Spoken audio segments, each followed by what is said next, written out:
आणि आजची दिवसभरामधली सर्वात मोठी बातमी आहे। महाराष्ट्रातल्या नामांतर प्रकरणामधली याचिका सुप्रीम कोर्टाने फेटाळून लावलेली आहे। संभाजीनगर आणि धाराशिव या जिल्ह्यांच्या नामांतर प्रकरणामध्ये हस्तक्षेप करण्यास सर्वोच्च न्यायालयाने नकार दिलेला आहे।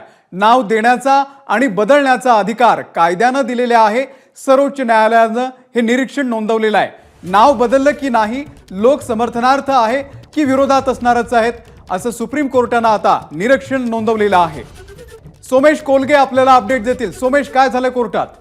अमोल, आज सर्वोच्च न्यायालयामध्ये औरंगाबाद आणि उस्मानाबाद जिल्ह्यांच्या नामांतरा प्रकरणाची याचिका दाखल करण्यात आलेली होती आणि त्या याचिकेवर सुनावणी झाली।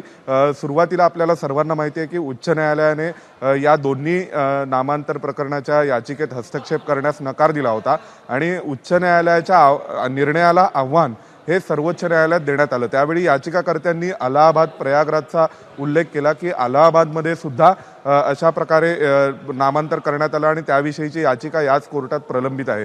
तर त्यावेळी कोर्ट म्हणालं की महाराष्ट्राचा कायदा आणि यूपीचा कायदा दोन्ही वेगवेगळे, दोन्ही प्रकरणं सारखी आहेत असं म्हणता येणार नाही।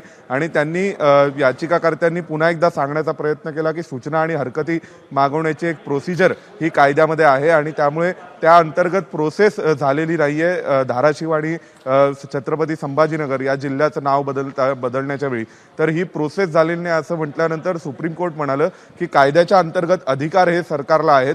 ज्या प्रकारे नाव देण्याचे अधिकार आहेत रेव्हेन्यू लॉ अंडर, त्याच प्रकारे नाव बदलण्याचे अधिकार सुद्धा सरकारकडे आहेत।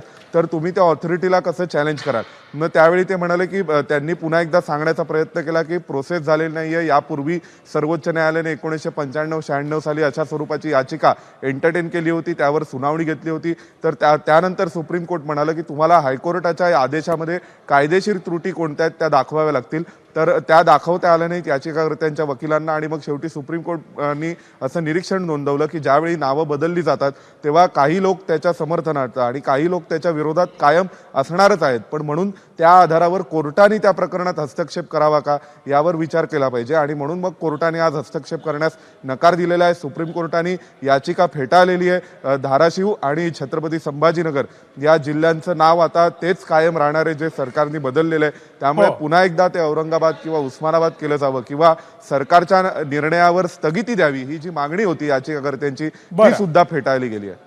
निश्चित सोमेश, तुम्ही आपल्या सोबतच राहा। विधान परिषदेचे विरोधी पक्ष नेते अंबादास दानवे सध्या आपल्या सोबत आहेत।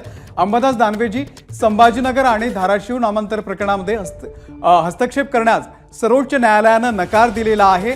एक मोठी बातमी या घडीची, आपली काय प्रतिक्रिया आहे? या सर्वोच्च न्यायालयाच्या भूमिकेचं स्वागत आहे, कारण संभाजीनगर नामांतर 9 मे 1988 ला शिवसेना प्रमुख हिंदुहृदय सम्राट माननीय बाळासाहेब ठाकरेंनी संभाजीनगर नामांतरण केलेलं होतं। जनतेनं त्याच्यावर शिक्कामोर्तब केलं होतं आणि मग उद्धवजींचं सरकार असताना उद्धवजींच्या कॅबिनेटने याला संभाजीनगर नावाला मान्यता दिली। मधले 5 वर्ष देवेंद्रजींचं सरकार होतं, त्यावेळेस नव्हतं झालं हे।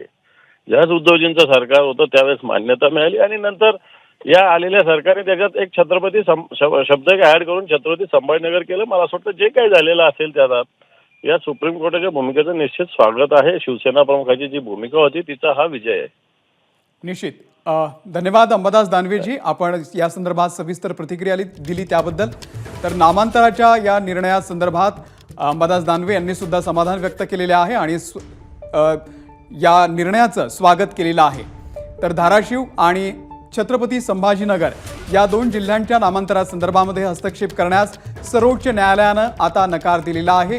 नाव देण्याचा आणि नाव बदलण्याचा अधिकार हा कायद्यानं दिलेला आहे। सर्वोच्च न्यायालयानं हे अत्यंत महत्त्वाचं निरीक्षण या ठिकाणी नोंदवलेलं आहे। नाव बदललं की काही लोक समर्थनार्थ असतात आणि काही लोक विरोधात असतात, हे असणारच आहे असं सुद्धा सुप्रीम कोर्टानं म्हटलेलं आहे। पुन्हा एकदा जाऊया सोमेशकडे। सोमेश, आता पुढची प्रक्रिया नेमकी काय असणार आहे?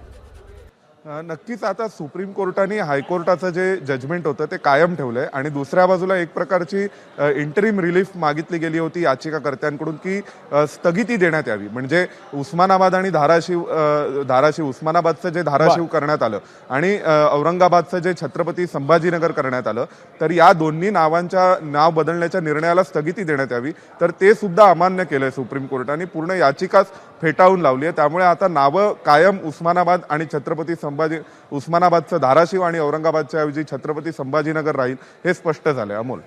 निश्चित. धन्यवाद सोमेश दिलेल्या या संपूर्ण माहितीबद्दल, या अपडेटबद्दल. एबीपी माझा, उघडा डोळे बघा नीट.